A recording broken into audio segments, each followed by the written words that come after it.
Hey, and welcome to the Megan Waldrop podcast. I'm Megan. If you're new here, stoked to have you here. If you've been here before, I am loving that we're continuing to have these conversations. Thank you for taking time to be here with us today. I know you could do anything, be anywhere, and the fact that you choose to press play and hang out with us means the world. Thank you so much. I don't take it for granted ever. Truly, truly, truly. So let's get into it. This is the third episode in a little series that it was inspired by an Instagram reel that got me thinking. And this might be one of my favorites because this makes me feel like, oh, like a sigh of relief after I've kind of been able to roll it around on my tongue for a little while. Because it touches on something I've been wrestling for years. It's the idea that spiritual growth somehow means being less human. And maybe you've heard this before: ascend, transcend, rise above, move into a higher vibration, wake people up. And while I understand the intention behind those ideas, I've been wondering something lately about that. It's, what if we didn't come here to transcend being human? What if we came here to experience being human? And no diss to anybody who uses those words. I've definitely used those words before. But it's funny because, and I feel like this is a whole other podcast topic, but there's a certain type of, how do I want to put this? There's a certain type of like a spiritual or even religious, I don't want to say if it's hierarchy, but it feels like there's a caste system sometimes where people feel like they project like they're better than you because they have studied more or they have better verbiage around certain things and, had a million Kundalini experiences, have talked to God and all these things. And that's amazing. And I'm thrilled for you. But it's that feeling of, and maybe you've felt it before, maybe you haven't, but I definitely have, where people feel like they're almost like, you'll get there one day, or well, I've had this experience and so I constantly have these experiences, and I'm like, wait, what? Like, I just don't like, wait, can we just be real here and be like, so what was that like? How's life? Like, what was the biggest challenge for you and stuff like that? Like, I want to get down to the nitty gritty. I don't want to talk about like how someone is better than the other person, because no one is better than anybody else. We are all equal, we are all connected, and that is a beautiful thing. So we'll talk about that's a whole other topic. I feel like that's a podcast episode I haven't even touched on yet. I've had it in my notes to talk about, but that's a whole other thing. But this really does go with today. It's like that idea of spiritual growth somehow meaning that you are becoming less human. And yeah, what if we are not here to not become human? What if we're here to actually be as human as possible? And I think most of us have experienced this. Sometimes things change in our life, and maybe it's breath work or meditation or recovery. Maybe it's therapy, a spiritual practice, or even a job. I mean, whatever that is for you. And because it's helping us, we want everyone else to experience it too.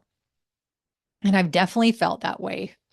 Whenever I learned about breath work and Reiki, I really wanted other people to know about it because, or even sobriety, I was really maybe not like, hey, I'm sober, but like if I was talking about it, I want to share how to normalize sobriety and to normalize being sober in environments that have alcohol or drugs or whatever, like concerts and stuff like that. Like, there are people out there who are sober that are going to these things, and it's okay, or you're not alone.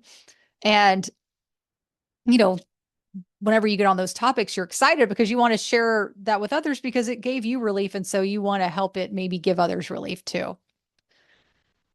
But, over time, I've learned that, and but I've also known this, and I know you've known this too, is that people don't change because we convince them. They change when they're ready. And Lord knows that I know that on a personal level. And also, yeah, people are going to change when they're ready. We can't like bully people into changing how we want to, because that's, first of all, that feels gross just even saying that. And also, as someone who loves control and is working through that control, uh, who am I to say, like, who am I to say what's best for somebody? Like, that's what's best for me might be the worst thing for somebody else. Like, who knows? So that's the humility of it all, right? It's like one of the hardest lessons, so many lessons, but one of the hard lessons I've learned is like, I'm not responsible for anyone else's change or any else's awakening or sobriety or anger management or whatever it is. I can share my story. I can share what I'm learning. I can invite people if they want to try something. I can encourage them. Or I can, that kind of thing. But I can't do someone else's journey for them. Like we can't help someone else that we love, which is so heartbreaking sometimes. I know that. Like I was in therapy several years ago. By the way, therapy rules, like love therapy. Shout out to anybody going through therapy, or if you're thinking about it, like effing try it. It's great. But I was crying to my therapist one time about this one thing that I really wanted to help one of my loved ones with. And I felt so helpless because I couldn't do it. And she even told me, she said, that's not your responsibility. That's their relationship. That's their journey that they have to go on with that person. Like that's their stuff. Like you don't even need to get involved with it. It's actually none of your business. And just wish them well in your heart and move on. And I was sobbing because I was just felt like I really wanted to help this person. And I just realized that I couldn't. And honestly, when she said that, as much as I was crying, it felt so freeing. I was like, okay, I can let go of this feeling of maybe that I'm even failing at this because I'm not able to accomplish what I want, which is, I'm realizing ego control of like trying to fix things for other people. It's like, it was so freeing because she let me know in that, what do you, tough love way, I don't have to carry the weight of fixing anymore. Like, I don't have to carry the weight of fixing anyone. I don't have to rescue anyone. I don't have to prove anything that's not attached to my self worth. I simply get to live what I believe and I can just simply go on with my bad self, you know? And this realization just goes along with this BYOB philosophy that I have, bring your own beliefs. I don't think that there is a right way. I feel that whatever works for you is exactly what's right and true for you. I don't think everyone needs to believe exactly what I believe or whatever what the next person believes. I don't think spirituality is about passing a test or memorizing things or having traveling to all these sacred places in the world, which I would love and will love to do. But that doesn't define who you are as a spiritual person or even a human being. It's about becoming more connected to yourself. It's about coming more connected to the one who knows, and that person is inside, living inside of you, who has those answers that will be revealed as they need to be revealed. It's really, the answers come when we're able to just be quiet with ourselves, but not only quiet, but to be honest with ourselves. And that can be the freaking hardest part because you're like, no, I don't want to let go of that friendship or that relationship, or I don't want to let go of this job or location or whatever it is, or this vice. I don't want to let go. I remember when I was definitely drowning in alcohol. This is like towards the end of my journey of just total destruction with that. I remember somebody in my life who went to rehab, and it was a very significant relationship in my life. And I immediately thought, I'm, damn it, now I have to face my own stuff. Like that was the first thought. I was like, I have to face my own shit now. Like this sucks. I don't want to face this. Like I don't want to deal with this. I just want to keep drinking because I don't know what else to do. I'm so lost. This is the only thing that gives me some pleasure. And at the end, it just didn't. It was just like a constant getting wasted and being hungover and then hair of the dog. It was like a cycle over and over again. And that was just it. It was like the answers come from within. I was finally, for me, it was a rock bottom that got me woken up. You don't need a rock bottom, but for some of us, that's how we are able to actually make these changes. It's the best thing I've ever done. The one thing I never thought I could do in a million years, and never thought in a million years I'd be a sober girl. And I am like, no weed, mushrooms, alcohol, nothing. And there's no shame in the game if you do, because believe me, I loved it. And if I could handle it, I probably would still do it. But for me, it just felt like it wasn't helping where I was trying to go in my journey, which is honestly more freedom. And I just felt totally bound by my addiction and wanting to know, when am I going to get the next drink? Where am I going to find weed? Where all these things, like, where is it? How much do I have left? Do I have enough money for this? Where am I going to get it? Like, oh my God, it's so effing exhausting for me that I just had to. I was like, I just want to be free. Like, wouldn't it be nice to not be addicted, Megan? And then you don't have to worry about that. Like, you can even just go on with your life. Like, I remember thinking when I remember thinking, this is so funny to even think this out loud. I've thought this several times. Man, think of all the time I would have to myself, like how much extra time I would have if I just didn't feed into this addiction. Man, I would really have so much more time for my life if I didn't chase alcohol or weed or whatever it was. Like, that was so funny to think that. And the thing is, like, life didn't necessarily get 100% easier. It did get easier because I wasn't hungover all the time.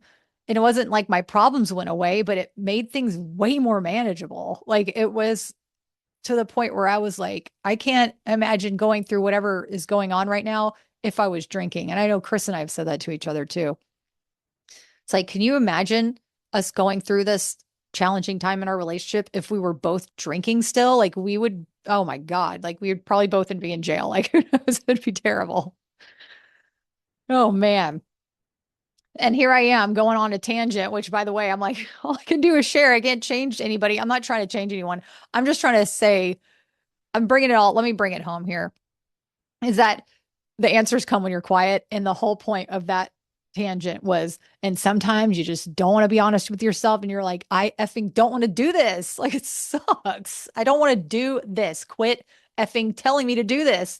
But I swear, at one point, it's going to get to a point where you're like, I have nowhere to go but try this, something else. And when you do, it's going to be hard at first because your body and your mind are going to fight it because it's so used to being in that other way of thinking and habits and doing and all these other things that not doing is going to feel scary and foreign and like you can't do it.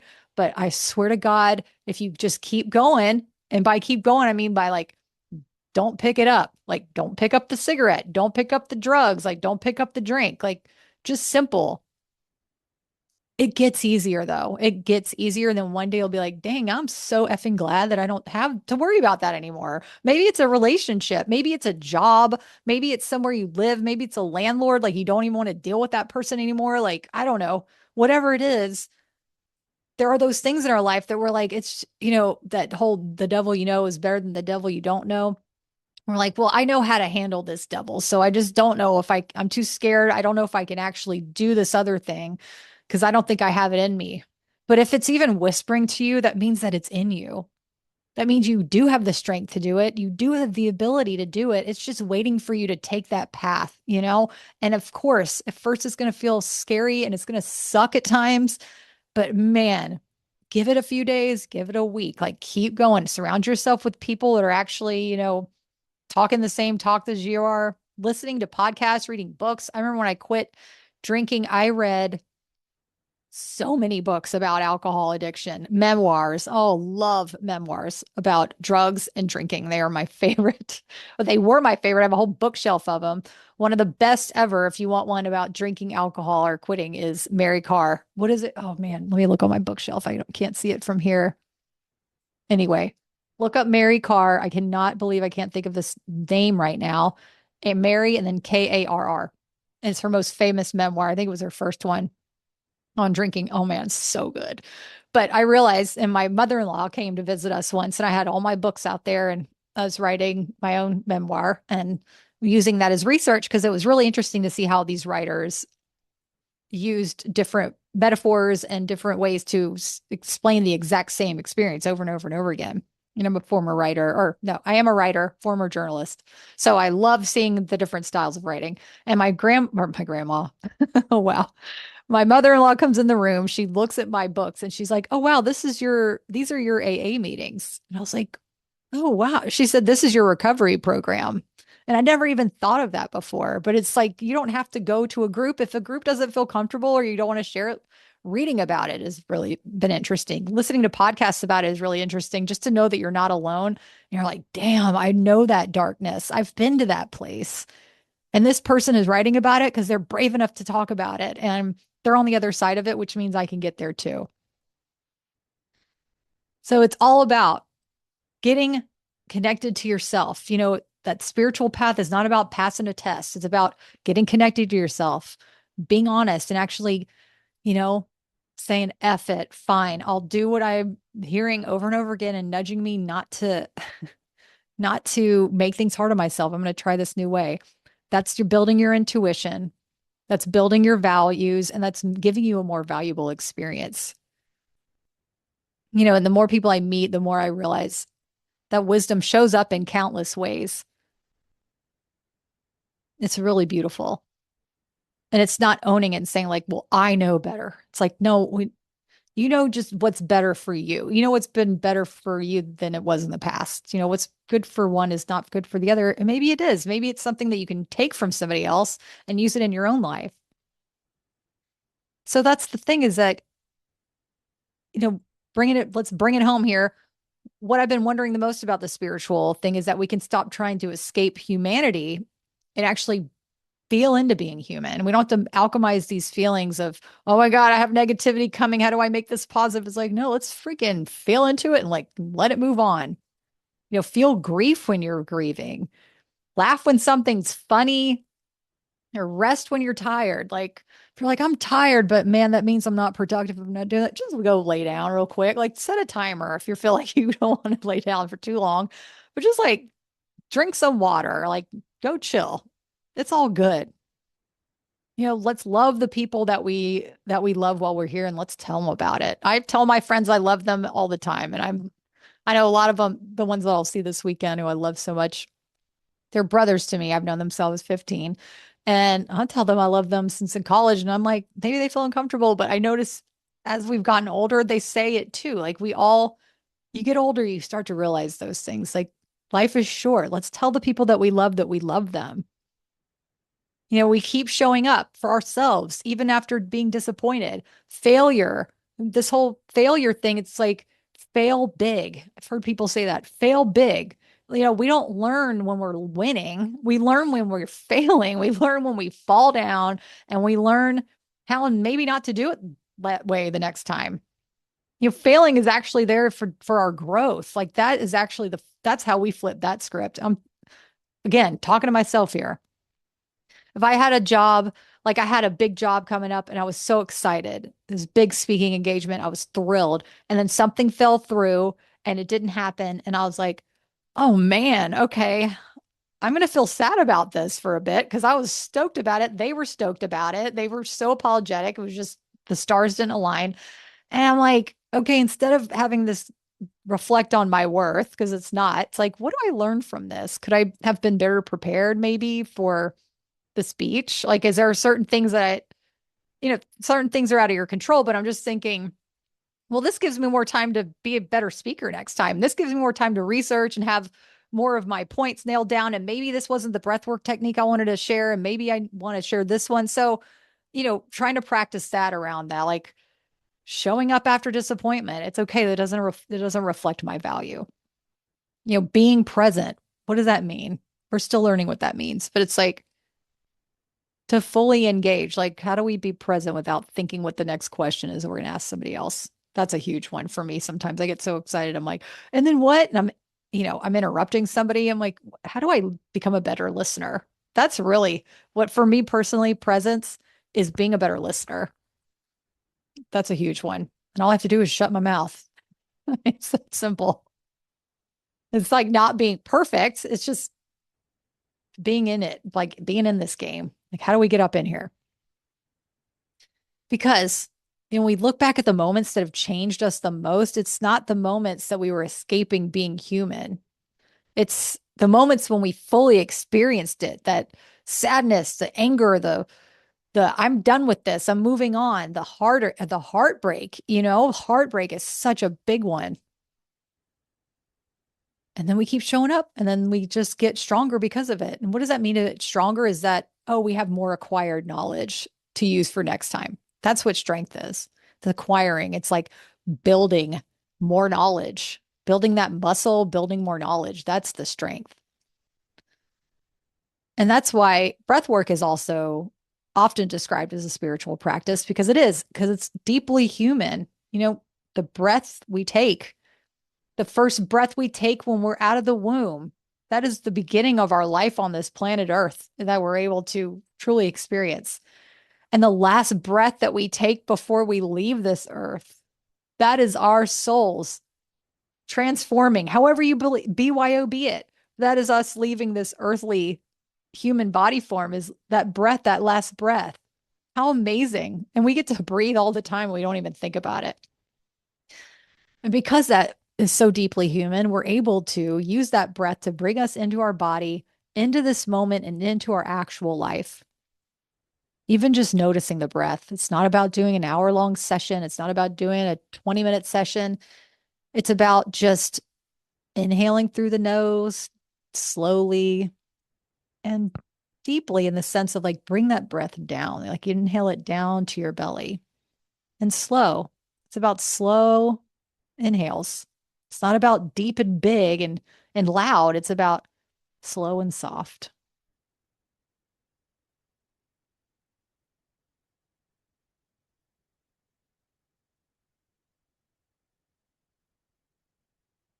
This is how we get more into our body and slow down to realize all the beautiful blessings that we have around us.